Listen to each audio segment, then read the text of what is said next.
चलो बच्चों, तो आज हम लोग मैथ्स में चैप्टर नंबर 5 कंटिन्यू करें, जो चैप्टर का नाम है एरिथमेटिक प्रोग्रेशन। देखो बेटा, इस चैप्टर में हम लोग अभी एक्सरसाइज 5.3 कंटिन्यू कर रहे थे, जिनमें एक्सरसाइज 5.3 में हमने पहले दो क्वेश्चन देखे थे, क्वेश्चन 1 एंड 2, और क्वेश्चन 3 के 3 क्वेश्चन हमने देखे थे पहले। अब क्वेश्चन 3 के क्वेश्चन नंबर 4 से हमें शुरुआत करनी है। इसमें अब हम लोग सब मिक्स फार्मूलाज देख रहे हैं, टर्म फार्मूला भी और सम फार्मूला भी। ठीक है ना, कोई अगर टर्म ढूंढना हो या दिया हुआ हो तो उसके लिए टर्म फार्मूला लगाते हैं, और सम अगर कोई टर्म्स का टोटल ढूंढना हो तो उसके लिए सम फार्मूला लगाते हैं। ठीक है ना, तो देखो 5.3 में क्वेश्चन 3 का नंबर 4, वहां से हम लोग शुरुआत करें तो देखो इसमें कैसे दिया हुआ है कि given A3 equal to 15, S10 equal to 125, find D and A10। अब देखो यहाँ कैसे दिया हुआ है कि ये A3 और S10 मतलब कि ये थर्ड टर्म दिया हुआ है 15, और S10 मतलब कि 10 नंबर का टोटल दिया हुआ है 125। S मतलब सम ना, 10 नंबर का टोटल 125 दिया हुआ है। हमें D ढूंढना है डिफरेंस, और यहाँ पर A10 ढूंढना है। मैंने हर सम में आपको बताया है, कुछ भी आपको फाइंड करना हो ना तो पहले आपके पास दो हथियार होने चाहिए, ए और डी। ये दो चीज़ें होनी चाहिए। यहाँ पे दी गई है, नहीं दी गई, डी भी फाइंड करना है और ए भी कहीं पे दिया नहीं हुआ है। तो अगर ये हमें फाइंड करना है और यहाँ पे देखो कोई प्रॉपर इंफॉर्मेशन नहीं है, रैंडम टर्म्स है ना, A3 ये S10 बीच बीच में कुछ दिया हुआ है, ए और डी परफेक्टली नहीं मिलेंगे यहाँ से। तो ऐसे में ए और डी जब भी ढूंढना हो तो एलिमिनेशन मेथड से ढूंढेंगे।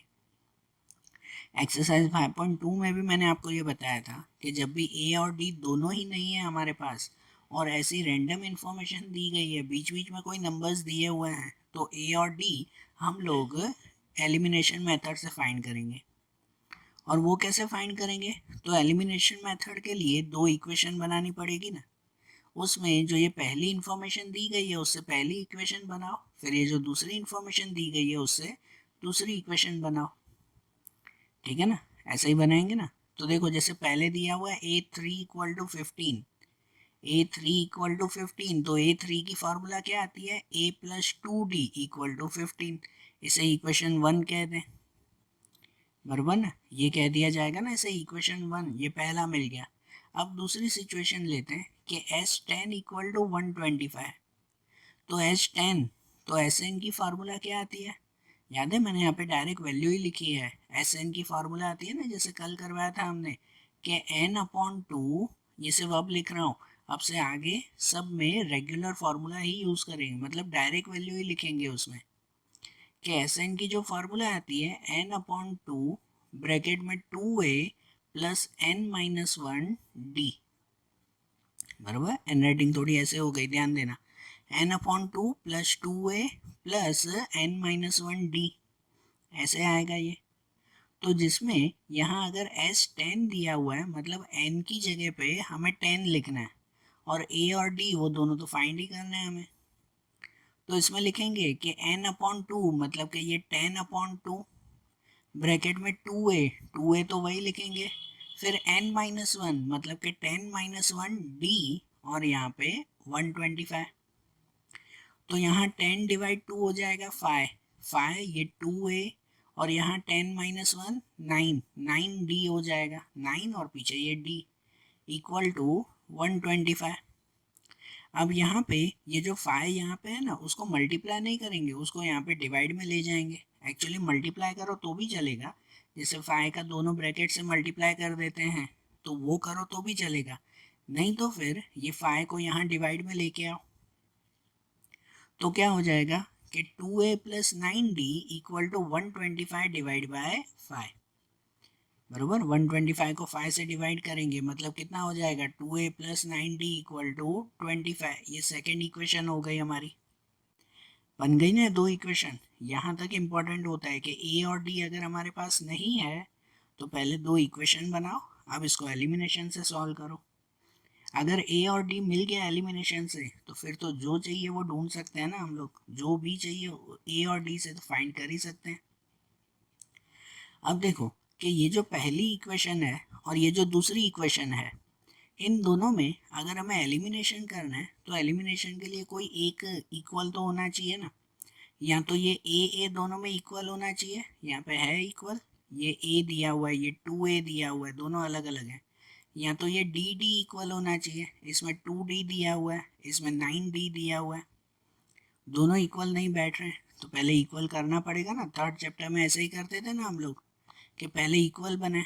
तो उसके लिए क्या करते हैं, समझो अगर ए को इक्वल बना रहे हैं, मतलब कि ए को अगर एलिमिनेट करना है तो उसके लिए ऊपर नीचे मल्टीप्लाई कर देते हैं।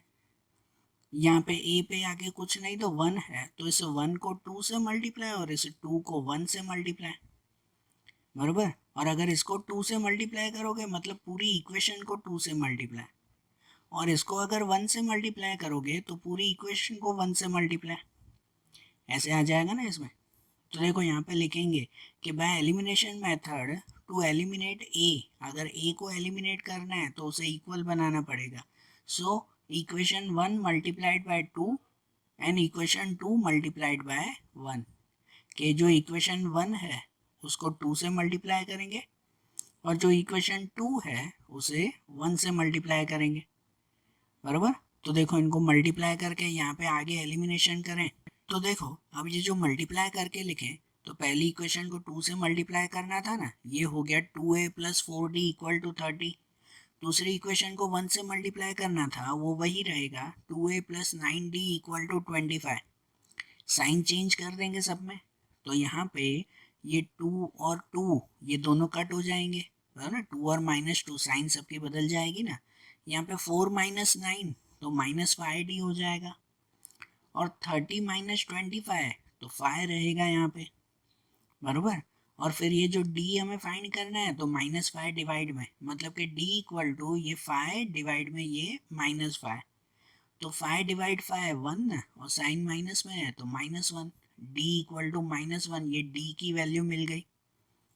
अब जो d की वैल्यू ढूंढनी थी वो हमें मिल गई, तो अब हमें a की वैल्यू ढूंढेंगे। Now putting the value of d in equation 1, ये जो d की वैल्यू है उसे अब इक्वेशन 1 में रखें, तो इक्वेशन 1 हमारा ये है a plus 2d equal to 15, मतलब कि a प्लस 2 d की जगह पे -1 इक्वल टू 15। तो a यहाँ पे 2 1 ज़ा 2 ना, साइन में माइनस आएगा, प्लस माइनस तो -2 इक्वल टू 15। अब ये 2 साइड जाएगा प्लस में, तो a equal to 15 plus 2, a की वैल्यू कितनी मिल जाएगी 17। d भी मिल गया, a भी मिल गया। अब हमें क्या फाइंड करना था क्वेश्चन में, क्वेश्चन में दो चीज़ें ढूंढनी थी, एक तो d ढूंढनी थी कि वो तो मिल ही गया हमें, और दूसरा ढूंढना था a10। दूसरा क्या फाइंड करना था a10, तो a10 तो आप डायरेक्ट ढूंढ सकते हैं ना फार्मूला से, कि a10 की फार्मूला क्या आती है a प्लस 9d, मतलब a की जगह पे लिखेंगे ये 17 प्लस 9, d की जगह पे लिखेंगे -1, तो हो जाएगा 17 माइनस 9, 9 1 ज़ा 9, साइन में माइनस, और 17 माइनस 9 आंसर 8, मतलब a10 जो हमें ढूंढना था 10th टर्म वो कितना मिल गया 8 मिल गया, बराबर ना। ये आंसर मिल गया ना हमें, समझ आया ये सम। अब ऐसे ही देखो इसमें क्वेश्चन 3 में ही आगे चले, क्वेश्चन नंबर 5, इसमें दिया हुआ है कि given d equal to 5, d equal to 5 दिया हुआ है, S9 75 दिया हुआ है, तो हमें a और a9 ढूंढना है, बराबर। इसमें भी a की वैल्यू फाइंड करनी है ना। तो देखो ये d इक्वल टू अगर 5 दिया हुआ है तो a की वैल्यू फार्मूला से ही मिलेगी, अब एलिमिनेशन करने की जरूरत नहीं है। a और d दोनों ही नहीं दिए हुए हो ना, तो ऐसे एलिमिनेशन की मेथड यूज़ करते हैं। तो अब यहाँ d दिया हुआ है और अगर a फाइंड करना है तो वो किससे ढूंढेंगे, जो वैल्यू दी गई है उसी के ही थ्रू ढूंढेंगे ना हम लोग। क्या वैल्यू दिया हुआ है S9 की वैल्यू दी गई है, तो इस पर से अब हम लोग पहले a फाइंड कर लें। तो देखो फार्मूला में ही रखनी है ना सब वैल्यू, कि यहाँ पे S9 इक्वल टू 75 दिया हुआ है, तो S9 की वो Sn की फार्मूला आती है ना n/2 2a प्लस n-1d। अब मैं फिर से बोल रहा हूँ, अब मैं पूरी फार्मूला नहीं लिखूंगा, सीधी वैल्यू रख रहा हूँ। तो n/2, तो n पे क्या लिखा जाएगा, ये 9, S9 दिया हुआ है मतलब n पे 9 लिखा जाएगा ना, बरोबर ना। तो ये S9 तो उसकी फार्मूला में n/2, तो n पे लिखेंगे ये 9, 9/2 ब्रैकेट में 2a, तो 2a वही लिखेंगे ना क्योंकि a की वैल्यू तो ढूंढनी है, प्लस n-1 लिखते हैं। n-1 मतलब n पे लिखेंगे 9 और ब्रैकेट में d, तो d की वैल्यू कितने लिखेंगे 5, ये फार्मूला वाइज लिख दिया ना, इक्वल टू 75। अब इनका जो सॉल्यूशन करें तो ये 9/2 वही रहेगा, ब्रैकेट में 2a प्लस n-1 मतलब कि ये 9-1 हो जाएगा 8 और मल्टीप्लाई 5, 8 मल्टीप्लाई 5 इक्वल टू 75। तो यहाँ पे ये अंदर देखो जो ब्रैकेट के अंदर है वो तो वही रखेंगे हम लोग के, ये 2a ही रहेगा और यहाँ पे 8 5 40 रहेगा। लेकिन यहाँ जो दिया हुआ है ना ये 9/2, इस 9/2 को इस साइड क्रॉस में ले जाएंगे, यहाँ ले जाएंगे क्रॉस में, मतलब क्या हो जाएगा कि ये जो 2 डिवाइड में है ना यहाँ, वो 75 के साथ ऊपर मल्टीप्लाई में चला जाएगा और ये जो 9 मल्टीप्लाई में है वो यहाँ नीचे आकर डिवाइड में आ जाएगा, बराबर। तो क्या हो जाएगा यहाँ पर देखो कि यहाँ हो जाएगा 75 मल्टीप्लाई 2/9, 75 ये मल्टीप्लाई 2 और डिवाइड बाय 9, यहाँ पे ये 75 और 9 दोनों 3 3 से कट हो जाएंगे ना, ये 9 कट होगा 3 3 सा और ये कट होगा 3 25 सा और 25 3 सा 75, तो ऊपर हो जाएगा हमारा 25 2 सा 50 और नीचे ये 3, 50/3 ये आ जाएगा ना इसमें। अब ये जो a फाइंड करना है तो ये 40 को यहाँ ले जाएंगे माइनस में, 40 माइनस में आ जाएगा, मतलब ऐसे हो जाएगा 2a इक्वल टू 50/3 माइनस 40। अब यहाँ पे यहाँ एलसीएम ना, तो ये आगे का 2a तो वही रखेंगे, इसका एलसीएम करना है तो ये सिंगल नंबर है, एलसीएम करने के लिए क्रॉस मल्टीप्लाई कर देंगे, मतलब अपॉन में 3 रहेगा, ये क्रॉस में आ जाएगा और 3 मल्टीप्लाई 40 120, मतलब 50 माइनस 120/3, ये आ गया ना कि 2a इक्वल टू 50 माइनस 120, ये 340 सा 120 अपॉन में 3। तो इनका सॉल्यूशन आगे आएगा कि ये 2a वही यहाँ पे इक्वल टू -70/3, ये 50 माइनस 120 कितना मिलेगा -70/3।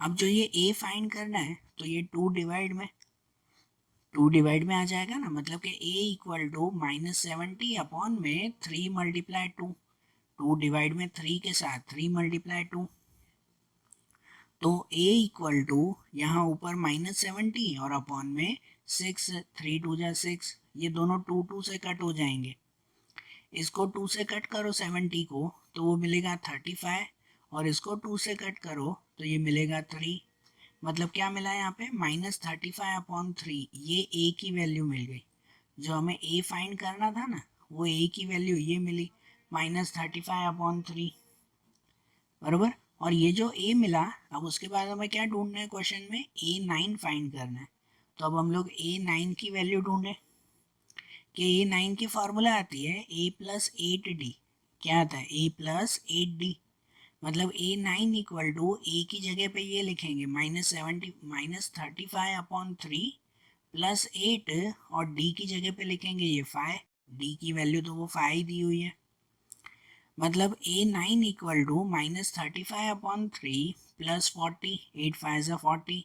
अब यहाँ पे भी एलसीएम, यहाँ पे भी एलसीएम, ये -35 वही रहेगा, ये 3 का क्रॉस में मल्टीप्लाई, 3 को 40 से मल्टीप्लाई करेंगे, 43 सा 120/3, तो a9 इक्वल टू 120 को 35 से माइनस करो, 120 माइनस 35 तो 85 डिवाइड बाय 3, तो a9 की वैल्यू कितनी मिल जाएगी 85/3, बराबर, मिल गई ना दोनों वैल्यूज। अब ऐसे ही उसके बाद का क्वेश्चन नंबर 6 देखें, यहाँ दिया हुआ है कि a equal to 2, d equal to 8, S N equal to 90 दिया हुआ है और हमें n और ए एन ढूंढना है, बराबर, ये दो चीज़ें ढूंढनी है। अब यहाँ ध्यान दो और इसे थोड़ा सा इम्पोर्टेंट टिक करो क्योंकि ऐसा क्वेश्चन पहले नहीं था और यहाँ पे एक दूसरी नई चीज़ मैं बताऊँगा कि जब भी एस एन दिया हुआ हो, ये चीज़ समझना बेटा, जब भी एस एन दिया हुआ हो और उसमें से हमें एन की वैल्यू अगर फाइंड करनी है, यहाँ दिया हो ना फाइंड एन, अगर n की वैल्यू फाइंड करनी है तो उसमें हमेशा फैक्टराइजेशन मेथड, या हम लोग उसे शॉर्ट में कहते हैं ट्राइंगल मेथड, यूज होगी, जो हम लोग सेकेंड चैप्टर में करते थे ना। सेकेंड चैप्टर में जब जीरोस फाइंड करने के लिए, जीरोस मतलब x की वैल्यू फाइंड करने के लिए ट्राइंगल मेथड या कहो फैक्टराइजेशन मेथड यूज करते थे, वही मेथड इसमें यूज होगी। मतलब देखो इसी चैप्टर में अभी हमने पहले थर्ड चैप्टर की मेथड भी देखी थी, अब सेकेंड चैप्टर की मेथड भी इसी में ही आएगी, बरोबर। ये नोट करना बेटा, ध्यान देना। और जब भी एस एन के अंदर हमें एन ढूंढना हो तब हमें यही मेथड यूज करनी होगी। देखो कैसे देखेंगे कि यहाँ पे ए दिया हुआ है, डी दिया हुआ है, एस एन दिया हुआ है, तो एन और ए एन फाइंड करें ना।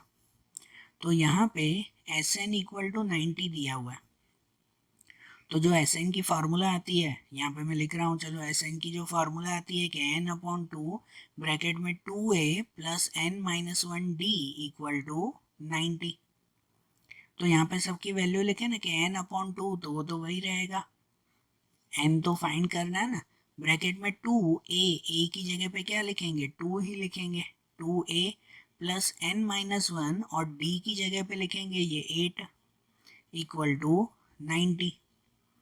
मतलब देखो कि अब यहाँ पे जो n अपॉन टू है ना, सबसे पहला स्टेप ये ध्यान देना कि ये जो n अपॉन टू है, ये जो अपॉन में 2 है वो इक्वल टू के उस साइड चला जाएगा और 90 के साथ मल्टीप्लाई हो जाएगा।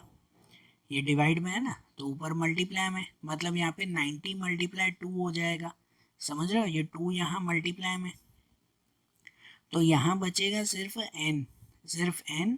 यहाँ अंदर का कैलकुलेशन करो तो ये 2 2 ज़ा 4, ये n माइनस 1 मल्टीप्लाई 8 है, तो ये 8 का दोनों से मल्टीप्लाई, 8 को n से मल्टीप्लाई 8n, और 8 को 1 से मल्टीप्लाई 8 इक्वल टू ये 90 मल्टीप्लाई 2, ये 2 यहाँ आ गया ना मल्टीप्लाई में।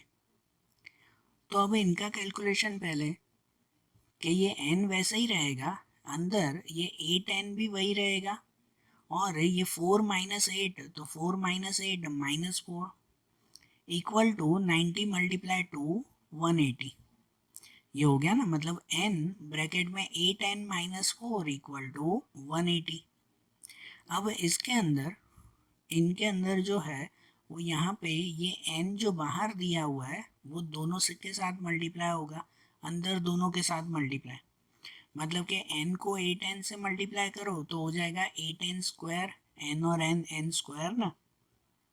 ये n को 4 से मल्टीप्लाई करो तो वो हो जाएगा 4n, और ये 180 भी यहाँ लेके आते हैं, 180 भी यहाँ पे लेके आए तो वो हो जाएगा माइनस 180 इक्वल टू 0। याद है ना, जब हम लोग ट्राइंगल मेथड यूज़ करते हैं, ये फैक्टराइजेशन मेथड यूज़ करते हैं, तो सभी नंबर एक तरफ होने चाहिए, इक्वल टू के उस साइड 0 होना चाहिए। और ऐसे में भी पहले हमेशा स्क्वायर वाला नंबर, फिर ओनली ये अल्फ़ाबेट, ओनली वेरिएबल, और फिर कांस्टेंट नंबर, यही टर्म में होना चाहिए ना। तो ऐसे ही दिया हुआ है ना। और इनमें सबसे पहले तो ये चेक करते हैं कि अगर तीनों में से कुछ कॉमन निकले ना तो उसे कॉमन निकाल देते हैं। जैसे तीनों में से 4 4 कॉमन निकल रहा है, टेकिंग 4 एज कॉमन, मतलब तीनों को 4 से डिवाइड है। तो देखो पहले जो 8n है उसमें से 4 निकाल दो तो क्या बचेगा, 2n स्क्वायर, 8 डिवाइड 4 2 बचेगा ना, 2n स्क्वायर। यहाँ जो 4n है उसमें से 4 कॉमन निकाल दो तो बचेगा सिर्फ n, और 180 में 4 कॉमन निकालो, मतलब कि 180 को 4 से डिवाइड करो तो मिलेगा 45। तो ये हमारी परफेक्ट इक्वेशन बनी कि 2n square minus n minus 45 equal to 0। ये बनी ना इक्वेशन। और इस इक्वेशन में अब हम लोग ट्राइंगल मेथड यूज़ करेंगे या तो फैक्टराइजेशन मेथड। उसमें कैसे करते हैं हम लोग, एक बार याद करवा दूँ कि सबसे पहले पहले और आखिरी नंबर का मल्टीप्लाई कर देते हैं, फर्स्ट और लास्ट नंबर का मल्टीप्लाई, कि 2 मल्टीप्लाई 45, तो 2 मल्टीप्लाई 45 कितना हो जाएगा, रफ में 90 लिख दूँ मैं कि 90। आगे साइन देखो, यहाँ लास्ट टर्म में माइनस की साइन दी गई है ना आखिरी टर्म में, तो यहाँ पे भी माइनस 90, बराबर। तो ये जो माइनस 90 आ गया, अब माइनस 90 के ऐसे फैक्टर करने हैं हमें कि जिससे उसका आंसर n, खाली n दिया हुआ है मतलब कि 1 आता हो। 90 के ऐसे फैक्टर करेंगे कि जिसमें उसका आंसर हमेशा 1 आता हो। तो 90 के फैक्टर होंगे जैसे कि 10 नाइन्स 90 दिया हुआ है ना, तो 10 नाइन्स होगा कि देखो 10 नाइन्स 90 भी होता है और 10 माइनस 9 तो ये 1 भी होता है, बरोबर ना। ऐसे ही करते हैं ना, याद आ रहा है सेकंड चैप्टर का। देखो मैं फिर से एक बात बोल रहा हूँ बेटा, ये जो आपका सेकंड और थर्ड चैप्टर है, ये दोनों चैप्टर ऐसे हैं कि इनका रिपीट आगे बहुत सारे चैप्टर्स में होगा। जैसे इसमें भी हुआ है ना, सेकंड चैप्टर भी रिपीट हुआ, थर्ड चैप्टर भी रिपीट हुआ, तो ऐसे बहुत सारे ऐसे चैप्टर्स हैं कि जिनमें आपके ये चैप्टर्स रिपीट होंगे, ये मेथड रिपीट होगी। तो एक तो सेकंड चैप्टर की ये फैक्टराइजेशन या तो ये ट्राइंगल मेथड कभी मत भूलना। ट्राइंगल मेथड तो आप जब तक मैथ्स करते रहोगे तब तक आती ही रहेगी, तो ये ट्राइंगल मेथड कभी नहीं भूलनी है। नहीं याद हो तो सेकंड चैप्टर एक बार फिर से रिवाइज करो, क्योंकि उसके बिना नहीं चलेगा कुछ भी। एक ये ट्राइंगल मेथड, और दूसरी जो थर्ड चैप्टर में आपने 3 मेथड देखी ना, सब्स्टिट्यूशन, एलिमिनेशन और क्रॉस मल्टीप्लिकेशन, ये मेथड्स कभी भी मत भूलना, ठीक है। अगर ये मेथड्स आ गई तो आपके बहुत सारे दूसरे चैप्टर्स की मेथड्स भी आ जाएगी आपको। चलो तो यहाँ पे हम लोग सॉल्यूशन देखें तो हम जैसे कर रहे थे कि पहले और आखिरी का मल्टीप्लाई 245 या 90, और 90 का फैक्टर अगर बीच में करना है, बीच में सिर्फ n दिया हुआ है मतलब 1 दिया हुआ है, तो उसका होता है 10 नाइन्स। तो मतलब यहाँ पे ये पहला टर्म तो वही लिखते हैं 2n², आखिरी वाला टर्म भी वही लिखते हैं -45, बीच में जो n दिया हुआ है ना उसकी जगह पे ये लिखेंगे 10 नाइन्स, मतलब कि -10 और +9। साइन कैसे देते हैं तो उसका भी मैंने सेकंड चैप्टर में एक रूल लिखवाया था कि हमेशा बड़े नंबर को मिडल टर्म की साइन देते हैं, कि यहाँ मिडल टर्म में माइनस दिया हुआ है ना, तो 10 और 9 उनमें से बड़ा नंबर 10 है तो उसको माइनस देंगे और दूसरे को अपोजिट साइन। तो ऐसे ये 4 टर्म मिल गया ना, तो उनमें से दो दो टर्म में से कॉमन निकाल दें, दो दो में से कॉमन, कि देखो पहले दो में से कॉमन निकालें तो इन दोनों में से कॉमन 2 आ रहा है, दोनों 2 की टेबल में आते हैं, और n कॉमन आ रहा है n, तो कॉमन निकलेगा 2n। ब्रैकेट में क्या बचेगा, तो यहाँ 2n² में से पहला टर्म 2n², उसमें से 2n निकाल दिया तो बचा सिर्फ n, और यहाँ पे 10n में से 2 कॉमन निकाल दिया तो 10 में से 2 कॉमन निकालो तो 5 बचेगा, और ये n में से n कॉमन निकाल दिया तो और कुछ भी नहीं, सिर्फ 5 रहेगा, n-5, और प्लस इन दोनों में से कॉमन निकालेंगे 9n एंड 45 इन दोनों में से, तो इन दोनों में से कॉमन निकलेगा 9, दोनों में से 9 ना, n दोनों में नहीं है तो सिर्फ 9 कॉमन निकलेगा। ब्रैकेट में बचेगा 9 कॉमन निकालने के बाद यहाँ पे n, पहले में 9 कॉमन तो सिर्फ n, दूसरे 45 में से 9 कॉमन निकलेगा तो कितना बचेगा 5 इक्वल टू 0, बराबर। तो देखो ये n-5 वो दोनों हमेशा इक्वल ही होने चाहिए ना जो कॉमन निकाले, तो जो इक्वल होने चाहिए उसे पहले लिख देते हैं n-5, और जो बाकी के कॉमन निकाले ना उसे दूसरे ब्रैकेट में लिख देते हैं 2n+9 इक्वल टू 0। ऐसे ही करते हैं ना, ये दो ब्रैकेट होगा फैक्टर करके, तो अब दोनों को 0 के साथ लिखेंगे, n-5 इक्वल टू भी 0 एंड 2n+9 इक्वल टू भी 0, बराबर। तो यहाँ पे n-5 उस साइड जाएगा तो n इक्वल टू 5, और यहाँ पे +9 वहाँ जाएगा तो -9, और 2 डिवाइड में आ जाएगा, मतलब n इक्वल टू -9/2। ये n की वैल्यू भी मिल गई ना, तो देखो n की दो वैल्यू मिली, लेकिन हमें तो फाइंड n वो एक ही वैल्यू ढूंढते हैं ना, दो थोड़ी। तो अब यहाँ पे n ढूंढने के लिए मैंने आगे एक रूल बताया था कि n की वैल्यू हमेशा पॉजिटिव इंटीजर ही होना चाहिए, सिर्फ पॉजिटिव नंबर, माइनस में नहीं होनी चाहिए, अपॉन में नहीं होनी चाहिए, पॉइंट में नहीं होना चाहिए, नहीं ना। जैसे यहाँ पे n अगर -9/2 है तो कोई सीरीज में -9/2 टर्म, ऐसा कोई टर्म होता है नहीं ना, 5 दिया हुआ है, फिफ्थ टर्म होता है ना। तो यहाँ पे लिखेंगे the value of n equal to -9/2 is not possible, ये वैल्यू पॉसिबल नहीं है, तो इसका मतलब कौन सी करेक्ट वैल्यू हुई, ये। सो n इक्वल टू 5, ये करेक्ट वैल्यू मिली। समझ आ रही है बात। फिर से बोल रहा हूँ बेटा, जब भी एस एन में एन फाइंड करना हो तो यही मेथड यूज़ करेंगे। आगे भी 2-3 सम आएंगे ऐसे, ध्यान देना। और अब ढूंढना है ए एन। तो अब हमारे पास ए एन ढूंढने की तो फॉर्मूला है ही, उसमें ए भी हमारे पास है, डी भी हमारे पास है और एन भी हमारे पास है, तो तीनों इसमें रख सकते हैं ना। तो देखो अब आगे लास्ट ए एन फाइंड करें, सिर्फ ए एन की वैल्यू ढूंढनी है। A N equal to formula आती है A plus N minus one D. तो ए एन, एन पे 5 लिखेंगे ना, मतलब कि ए 5 ढूंढना है। तो ए की जगह पे 2 plus N minus one, N की जगह पे 5 माइनस वन और डी पे 8, मतलब कि 2 और यहाँ 5 माइनस वन 4, 4 मल्टीप्लाई 8, तो 4 मल्टीप्लाई 8 32 और 32 प्लस 2 कितना हो जाएगा, 34 हो जाएगा। मतलब जो ए 5 ढूंढना था वो मिल गया ना, मतलब ए एन वो मिल गया 34। बराबर, समझ आया ना ये सम। ऐसे ही देखो उसके आगे क्वेश्चन 7 दिया हुआ है। यहाँ दिया हुआ है ए दिया हुआ है 8, ए एन दिया हुआ है 62, एस एन दिया हुआ है 210। हमें एन और डी फाइंड करना है। बराबर, अब देखो यहाँ पे ए एन और एस एन दोनों दिया हुआ है और यहाँ ए भी दिया हुआ है, ठीक है ना। मतलब ये ए वो हमारा फर्स्ट टर्म कहलाया, यहाँ पे ए एन वो हमारा लास्ट टर्म कहलाया, और ये एस एन वो एस एन तो सम ऑफ नंबर्स है। हमें एन और डी ढूंढना है, तो यहाँ पे एस एन की हम लोग शॉर्टकट फार्मूला लगा सकते हैं। थोड़ा लॉजिकली सोचो बेटा कि इसमें हम लोग एस एन की शॉर्टकट फार्मूला लगाएं, क्योंकि शॉर्टकट फार्मूला में ये आता है कि N upon to A plus L, ये आती है ना शॉर्टकट फार्मूला।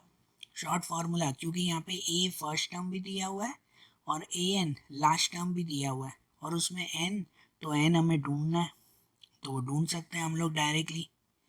बराबर, तो देखो यहाँ पे एस एन इक्वल टू 210 दिया हुआ है, तो एस एन की यहाँ शॉर्ट फार्मूला रखें N upon to A plus L. इसमें लॉन्ग फार्मूला नहीं रख सकते, क्योंकि जो लॉन्ग फार्मूला आती है ना उसमें N upon two plus 2a bracket में एन माइनस वन डी, ठीक है। तो उस लॉन्ग फार्मूला में एन भी मिसिंग होगा और डी भी मिसिंग होगा। एक ही फार्मूला में दो चीज़ें मिसिंग हो तो वो फार्मूला यूज़ नहीं होती, ठीक है ना। तो वो फार्मूला यूज़ नहीं होगी, इसीलिए यहाँ पे एस एन में ये सिंगल फार्मूला ही यूज़ करेंगे जो ये शॉर्ट फार्मूला है। इसमें ए और एल दिया हुआ है, तो एन की वैल्यू हम लोग ढूंढ लेंगे। तो यहाँ पे एन अपॉन टू ब्रैकेट में ए की जगह पे लिखेंगे 8 और एल की जगह पे लिखेंगे ये 62 इक्वल टू 210। तो एन अपॉन टू में ये जो अपॉन में 2 है वो चला जाएगा यहाँ क्रॉस में 210 के साथ, तो यहाँ बचेगा सिर्फ एन, और यहाँ पे 8 प्लस 62 70, एन मल्टीप्लाई 70 और यहाँ पे 210 मल्टीप्लाई 2, ये डिवाइड वाला 2 यहाँ मल्टीप्लाई में आ जाएगा ना। तो एन मल्टीप्लाई 70 इक्वल टू 420। अब जो एन ढूंढना है तो ये 70 भी डिवाइड में, तो N equal to 420 divide by 70, ये 0 0 कट हो जाएगा और 42 डिवाइड बाई 7 तो 6, एन इक्वल टू 6। ये मिल गया ना डायरेक्ट जो एन ढूंढना था। अब जो डी ढूंढना है ना, तो यहाँ पे डी ढूंढने के लिए आप कोई भी फार्मूला लगा सकते हो, ए एन की भी और एस एन की भी, क्योंकि दोनों ही दिए हुए हैं ना हमारे पास, ए एन और एस एन दोनों की वैल्यू है। तो आप किसी की भी फार्मूला लगाकर, ए एन की सिंपल फार्मूला आती है और एस एन की वो लॉन्ग वाली फार्मूला, उसमें भी डी की वैल्यू मिल जाएगी ना। हम लोग सिंपल अगर ए एन की फार्मूला रखें तो ए एन इक्वल टू 62, ये दिया हुआ है, तो ए एन की फार्मूला आती है A plus N minus one D equal to 62, ठीक है। तो यहाँ पे ए की जगह पे लिखेंगे 8, ये जो दिया हुआ है 8 वो, प्लस एन माइनस वन, तो एन की जगह पे ये 6 मिला ना, मतलब कि 6 minus one D equal to 62। तो 8 प्लस ये 6 minus one 5d, 6 minus one 5 और ये d इक्वल टू 62। अब जो ये d फाइंड करना है तो ये 8 माइनस में जाएगा कि 5d इक्वल टू 62 माइनस 8, मतलब कि 5d इक्वल टू 54। और अब ये 5 डिवाइड में, तो d equal to 54 divide by 5। अब इनका कोई डिवाइड तो होगा नहीं, आपको पॉइंट में चाहिए तो पॉइंट में लिख सकते हो, नहीं तो फिर यही आंसर। बरोबर, समझ आई भी बात। अब ऐसे ही उसके आगे क्वेश्चन नंबर 8 देखो। अब ऐसे ही इसमें क्वेश्चन नंबर 8 फाइंड करें, तो इसमें जैसे दिया हुआ है कि AN4 दिया हुआ है, D दिया हुआ है, SN दिया हुआ है -14, तो हमें N और A फाइंड करना है। ठीक है, तो अब देखो इसमें जो हमें फाइंड करना है ना N और A, ये भी है तो पहले जैसा ही क्वेश्चन 7 किया वैसे ही, लेकिन उसमें भी क्वेश्चन 7 में जैसे AN और SN दिया हुआ था, इसमें भी दिया हुआ है, लेकिन क्वेश्चन 7 में वो A दिया हुआ था, इसमें D दिया हुआ है, और A और N ये दोनों चीज़ें हमें फाइंड करनी है। बराबर, ये दोनों चीज़ें हमें ढूंढनी है इसमें से। अब यहाँ समझो कि जनरली ये दोनों हमें फाइंड करना है, तो या तो SN की फार्मूला लगाएंगे या तो AN की फार्मूला। अब यहाँ देखो कि अगर हम लोग AN की फार्मूला लगाते हैं ना, जस्ट लॉजिक, या तो SN की फार्मूला, कि पहले वाले में 7th वाले क्वेश्चन में हमने पहले SN की फार्मूला लगा दी थी। समझना ध्यान से, क्योंकि कोई भी फार्मूला यूज़ करो तो उससे पहले माइंड में कैलकुलेशन कर लिया करो, कि जैसे अगर मैं पहले SN की ये फार्मूला लगाऊं, ये शॉर्ट फार्मूला या लॉन्ग फार्मूला, इसमें AN मतलब लास्ट टर्म दिया हुआ है, तो शॉर्ट फार्मूला यूज़ कर सकते हैं ना SN की। तो अगर SN की मैं ये फार्मूला यूज़ करूं कि N/2 A+L, तो इसमें A भी मिसिंग है और N भी मिसिंग है। A की फार्मूला में दो चीज़ें मिसिंग हो तो जनरली उससे नहीं ढूंढा जाता। तो चलो अगर SN की नहीं तो AN की फार्मूला यूज़ करें, कि AN की फार्मूला अगर यूज़ करें तो उसमें AN की फार्मूला आती है A+N-1D। ठीक है, AN की वैल्यू दी गई है तो उसकी फार्मूला से ट्राई करें। तो इसकी फार्मूला में भी A भी नहीं है, N भी नहीं है, इस फार्मूला में भी दो चीज़ें मिसिंग है, खाली D दिया हुआ है ना। तो अगर एक ही फार्मूला में दो चीज़ें मिसिंग हो तो कैसे चलेगा। हमारे पास दो फार्मूला है AN और SN, और दोनों में दो दो चीज़ें मिसिंग है, तो इसका मतलब ऐसे में अगर सम करना हो ना तो हम लोग एलिमिनेशन, सब्सटीट्यूशन, क्रॉस मल्टीप्लिकेशन वैसे से यूज़ करेंगे। हम लोगों को यहाँ पर दो इक्वेशंस बनानी होगी। बराबर, और ऐसे में अगर इक्वेशन बनानी है ना तो हम लोग यहाँ पे जो मेथड यूज़ कर रहे हैं वो ध्यान देना। जैसे मैंने यहाँ पे सब्स्टिट्यूशन से किया है, क्योंकि जनरली यहाँ पे ये देखो N/2, यहाँ N मल्टीप्लाई में है। हम लोग जो थर्ड चैप्टर की फार्मूला यूज़ करते थे ना उसमें एलिमिनेशन में मल्टीप्लाई नहीं होता था, तो यहाँ पे हम लोग क्या यूज़ करेंगे, तो सब्स्टिट्यूशन मेथड। देखो मैं यूज़ कर रहा हूँ तो बीच में बताऊँगा आपको क्यों ये मेथड यूज़ की। कि देखो पहले AN लेते हैं, भले आप पहले SN ले सकते हो वो चलेगा, AN या SN दोनों में ही हमें ढूंढना है ना, तो कोई भी ले सकते हो। समझो मैंने पहले AN लिया कि AN=4 दिया हुआ है, तो AN की फार्मूला आती है A+N-1D=4। तो A तो वही रखना है हमें, N भी वही रखना है, सिर्फ D की जगह पे लिखूंगा 2=4। तो A वही रहेगा, ये 2 का N-1 पूरे ब्रैकेट से मल्टीप्लाई, तो 2 को N से मल्टीप्लाई करेंगे 2N, और ये 2 1 ज़ा 2, A+2N-2 = 4, ऐसे हो जाएगा ना। तो ये A+2N वैसे ही रहने दूँ मैं, ये -2 उस साइड चला जाएगा तो +2, मतलब A+2N=6, 4+2 क्या हो जाएगा 6।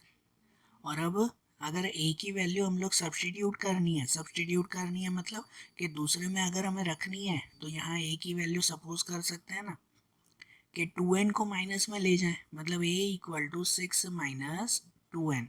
ये पहली इक्वेशन हो गई। ठीक है, ये फर्स्ट इक्वेशन। अब दूसरी इक्वेशन SN से बनाए अगर हम लोग, तो SN=-14 दिया हुआ है। SN की फार्मूला आती है N/2 ब्रैकेट में A+L। तो n ये जो अपॉन में 2 है, वो अपॉन में 2 यहाँ मल्टीप्लाई में चला जाएगा 14 के साथ, तो यहाँ रहेगा सिर्फ n, a की वैल्यू वही रखे, और l मतलब ये लास्ट टर्म, तो लास्ट टर्म कितना दिया हुआ 4 दिया हुआ है ना ये an, तो l पे लिखेंगे 4 = -14 × 2, ये 2 यहाँ क्रॉस में मल्टीप्लाई होगा तो -14 × 2। बराबर, तो यहाँ n A+4 = -28। बराबर। अब देखो यहाँ पे हम लोग एलिमिनेशन नहीं यूज कर सकते, यही हमारी इक्वेशन बनी। जनरली देखो एलिमिनेशन मेथड जब यूज करते हैं ना, तो जो अल्फ़ाबेट हमें ढूंढने हैं, ए ढूंढना है, एन ढूंढना है, वो दोनों प्लस में होने चाहिए। याद है एलिमिनेशन मेथड जब यूज करते हैं तो नीचे साइन चेंज करते हैं ना हम लोग सबकी, तो वो सब प्लस में ही होने चाहिए ना, प्लस या माइनस में। यहाँ तो एन और ए वो दोनों मल्टीप्लाई में दिए हुए हैं, एन दिया हुआ है, ए दिया हुआ है, दोनों मल्टीप्लाई में है यहाँ पर। तो यहाँ एलिमिनेशन नहीं, यहाँ पे सब्स्टिट्यूशन मेथड यूज होगी। इसीलिए तो यहाँ पे जो a की वैल्यू हमने सपोज की ना कि a equal to 6 minus 2n, ये a की वैल्यू वो अब हम लोग यहाँ पे रखेंगे इस a की प्लेस पर। तो यहाँ लिखे ना putting the value of a from equation 1, समझ रहे हो? यहाँ से हम लोग इक्वेशन 1 से ये सब्सटीट्यूट करेंगे, ये वैल्यू यहाँ रखेंगे। तो n यहाँ a की जगह पे लिख दे 6 minus 2n plus 4 equal to -28। समझे बात को? ए की जगह पे ये वैल्यू रखी ना, तो आगे n ब्रैकेट में ये 6 plus 4 10, 10 minus 2n equal to -28। बराबर। अब आगे जो n दिया हुआ है ब्रैकेट के आगे, वो n का यहाँ दोनों के साथ मल्टीप्लाई होगा। तो n का 10 के साथ भी और n का 2n के साथ भी। तो n को 10 के साथ मल्टीप्लाई करें 10n और माइनस 2n², n को इसके साथ मल्टीप्लाई करें तो वो -2n² इक्वल टू -28। अब यहाँ देखो, अब यहाँ पे ये ट्राइंगल मेथड यूज होगी। देखो अब ये तीन टर्म कौन से बच रहे हैं, पहले n², फिर ये n, फिर खाली नंबर। तो आगे जैसे हम लोगों ने फैक्टराइजेशन ट्राइंगल मेथड यूज की, वही मेथड यहाँ पे भी यूज होगी ना, समझ रहे हो? तो अब इसको अरेंज करना पड़ेगा पहले। तो हम लोग क्या करेंगे कि ये जो n वाले दोनों नंबर है ना, उन दोनों को इक्वल टू के उस साइड लेके जाएं, क्योंकि ये जो पहले n² होता है ना, वो n² माइनस में नहीं होना चाहिए पहला नंबर। तो इक्वल टू के वहाँ लेके जाएं हम लोग, तो -2 वहाँ जाएगा, +2 प्लस 10 वहाँ जाएगा -10, और ये 28 तो रहेगा ही। तो देखो इसके आगे का स्टेप हम लोग लिखेंगे ऐसे कि ये 2n² -10n -28 इक्वल टू 0। उसे अरेंज किया ना, पहले n², फिर ये n, फिर नंबर इक्वल टू 0। बराबर, सब इक्वल टू के एक साइड लेके आए। अब इनमें जो ट्राइंगल मेथड लगा है, तो उससे पहले अगर कॉमन निकलता हो तो कॉमन निकाल देते हैं। जैसे तीनों में से 2 2 2 कॉमन निकल रहा है, तो पहले में से 2 कॉमन निकाल दो, बचेगा सिर्फ n²। दूसरे 10 में से 2 कॉमन निकालो तो वो बचेगा 5n, और 28 में से 2 कॉमन निकालो तो वो बचेगा 14 इक्वल टू 0। बराबर। अब इसमें ट्राइंगल मेथड ना, कि जैसे पहले और आखिरी का मल्टीप्लाई कर देते हैं, पहले में कुछ भी नहीं तो 1 है, इस 1 को 14 के साथ मल्टीप्लाई करो तो रफ में कितना बचता है, 14 ही बचेगा। आगे साइन माइनस किया ना, तो -14 बचेगा। अब -14 का ऐसा फैक्टर करते हैं, ऐसे फैक्टर करते हैं कि जिससे उसका आंसर ये बीच में 5 आता हो। क्या बनता हो ये, 5। तो 14 का इसके साथ 5 में कैसे करेंगे हम लोग, तो 14 को जैसे हम लोग कर सकते हैं 7 2 ज़ा, तो 7 2 ज़ा 14 भी होता है, 7 और 2 का माइनस ये 5 भी होता है। तो ऐसे रखेंगे ना, तो देखो ये पहले n² वो वही, आखिरी टर्म ये -14 भी वही, बीच में जो 5 है उसकी जगह पे लिखेंगे 7 और 2। साइन कैसे देते हैं, तो जो मिडल टर्म की साइन होती है ना, वो हमेशा बड़े नंबर को देते हैं। मिडल टर्म में माइनस में दिया हुआ है यहाँ, तो बड़े नंबर 7 को माइनस में देंगे और दूसरे नंबर को प्लस। बराबर। अब इनमें दो में से कॉमन, पहले दो में से अगर कॉमन निकालें तो इन दोनों में से कॉमन n आ रहा है, सिर्फ n कॉमन, तो ब्रैकेट में क्या बचेगा, n-7। पहले n² में से n कॉमन तो n बचेगा, 7n में से n कॉमन तो बचेगा 7। बराबर। +2 ब्रैकेट में ये n-14, तो यहाँ पे n-14 में से अगर 2 कॉमन निकालें तो इसमें से बचेगा n, और 14 में से 2 कॉमन निकालो तो बचेगा 7। यहाँ पे भी n-7 इक्वल टू 0। ये दोनों सेम ही आने चाहिए ना हमारे, तो जो सेम आया उसे पहले लिखते हैं n-7, और जो बचे उसे दूसरे ब्रैकेट में n+2 इक्वल टू 0। तो पहला n-7 इक्वल टू भी 0 लिखेंगे और दूसरा n+2 इक्वल टू भी 0 लिखेंगे। तो -7 इक्वल टू के उस साइड जाएगा तो n इक्वल टू +7 होगा और ये +2 इक्वल टू के उस साइड जाएगा तो n इक्वल टू -2 होगा। बराबर। अब इसमें n की कौन सी वैल्यू करेक्ट हुई? तो जैसे बताया था कि n की वैल्यू माइनस में, अपॉन में, पॉइंट में, ऐसे में नहीं आनी चाहिए। तो यहाँ जो n इक्वल टू -2 दिया हुआ है वो पॉसिबल नहीं है, वो करेक्ट वैल्यू नहीं हुई। तो the value of n equal to -2 is not possible. So n equal to 7। n की कौन सी वैल्यू करेक्ट हुई है? 7। अब ये n मिला ना, तो हमें a भी ढूंढना है ना, n और a दोनों ढूंढने थे। तो a कैसे ढूंढेंगे कि now putting the value of n in equation 1। ये n की वैल्यू इक्वेशन 1 जो पहले हमने बनाई थी उसमें रखें। कि इक्वेशन 1 क्या किया था हमने? a इक्वल टू 6 - 2n ऐसे सपोज किया था ना। तो a इक्वल टू 6 - 2 n की जगह पे लिखेंगे ये 7।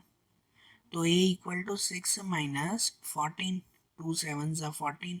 तो a इक्वल टू 6 - 14 कितना होगा? -8। ये a की वैल्यू भी मिल गई, तो ये n और ये a वो दोनों सम में मिल गया ना। बराबर। ध्यान देना बेटा, ये थोड़ा लॉजिकली क्वेश्चन हैं पर अच्छी तरह से समझना। देखो अब इनमें ऐसे ही क्वेश्चन नंबर 9 देखें तो क्वेश्चन 9 में दिया हुआ है a दिया हुआ है 3, n दिया हुआ है 8, Sn दिया हुआ है 192। तो हमें d फाइंड करना है। तो इसमें देखो a और n दिया हुआ ही है, हमें d ढूंढना है। और d कैसे ढूंढेंगे? तो Sn की फार्मूला सही ना, क्योंकि Sn ही तो दिया हुआ है, इसमें an नहीं दिया हुआ। और Sn की भी लॉन्ग फार्मूला लगेगी, शॉर्ट फार्मूला नहीं, क्योंकि an की वैल्यू नहीं है हमारे पास। तो Sn इक्वल टू 192, उससे हम लोग ये ढूंढे d की वैल्यू हम लोग फाइंड करें। तो Sn की फार्मूला आती है n/2 ब्रैकेट में 2a प्लस n - 1d, जिसमें a और n की वैल्यू रख देंगे तो हमें d की वैल्यू मिल जाएगी। बराबर। तो इसमें n की जगह n/2, तो n की जगह पे लिखें 8, 8/2 ब्रैकेट में 2, a की जगह पे लिखें ये 3, a की जगह पे 3 लिखेंगे, प्लस n - 1, तो n की जगह पे 8, 8 - 1 और d वैसे ही लिखें इक्वल टू 192। तो यहाँ 8 डिवाइड 2 4 हो गया, यहाँ पे 2 3 जा 6 और प्लस 8 - 1, तो 8 - 1 7 और पीछे d 7d इक्वल टू 192। अब इसमें जो सबसे पहले d फाइंड करना है, तो ये जो बाहर 4 मल्टीप्लाई में है वो 4 को डिवाइड में लेके जाए। मतलब कि यहाँ 6 + 7d equal to 192 divide by 4। यहाँ 192 डिवाइड बाय 4 वो कितना हो जाएगा? 32 हो जाएगा। ये 32 और फिर ये जो 6 है वो 6 को कहाँ लेके आए? माइनस में। तो मैंने यहाँ डायरेक्ट लिख दिया है कि यहाँ पे 7d इक्वल टू इन दोनों का डिवाइड आ गया 32 और ये 6 को यहाँ लेके जाए माइनस में, 32 - 6। बराबर। तो 32 - 6 7d इक्वल टू हो जाएगा 42।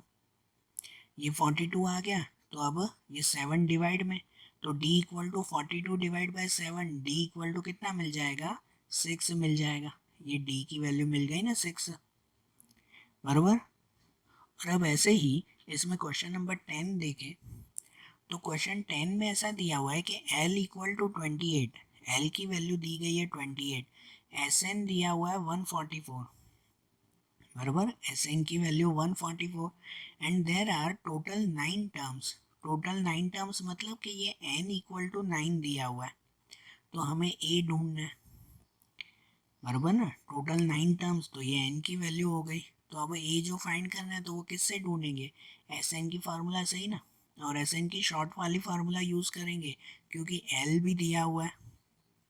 तो देखो Sn इक्वल टू 144 दिया हुआ है, जिसके अंदर Sn की फार्मूला आती है n/2 ब्रैकेट में a plus L equal to 144, क्योंकि इसमें l दिया हुआ है और a फाइंड करना है। तो n/2 n पे लिखेंगे ये 9, टोटल 9 टर्म्स दिए हुए हैं तो n पे 9, 9/2 ब्रैकेट में a प्लस एल की जगह पे 28 इक्वल टू 144। बराबर। तो यहाँ पे सबसे पहले जो अगर a + 28 ये हमें फाइंड करना है तो उसके बाहर जो नंबर दिए हुआ है उसे इक्वल टू के उस साइड क्रॉस में लेके जाए। मतलब जो ये अपॉन में 2 दिया हुआ है उसे क्रॉस में लेके जाएंगे तो ऊपर मल्टीप्लाई हो जाएगा 144 मल्टीप्लाई 2, और ये जो 9 दिया हुआ है ऊपर वो 9 नीचे डिवाइड में आ जाएगा। मतलब ऐसा हो जाएगा कि यहाँ पे तो a प्लस 2080 यहाँ हो जाएगा 144 मल्टीप्लाई 2 डिवाइड बाय 9, बराबर 2 मल्टीप्लाई में 9 डिवाइड में। तो इनको जो कैंसिल करो ना तो 9 से ये कट होता है 144, 16 9 जा 16 9 जा ना, और ऊपर बचेगा 16 मल्टीप्लाई 2, तो 16 2 जा 32, मतलब कि a प्लस 28 इक्वल टू 32, ऐसे हो गया। और अब ये 28 को अगर माइनस में लेके जाए यहाँ पर तो a इक्वल टू 32 माइनस 28, तो a इक्वल टू कितना मिल जाएगा 4 मिल जाएगा। जो a की वैल्यू ढूंढनी थी वो मिल गई ना 4, बराबर। आ रही है बात समझ में? तो देखो आज जैसे हमने अभी इनके सम्स किए ना, अब ऐसे ही इनके दूसरे लॉजिकल क्वेश्चंस हम लोग अगले वीडियोस में देखेंगे। Okay, thank you.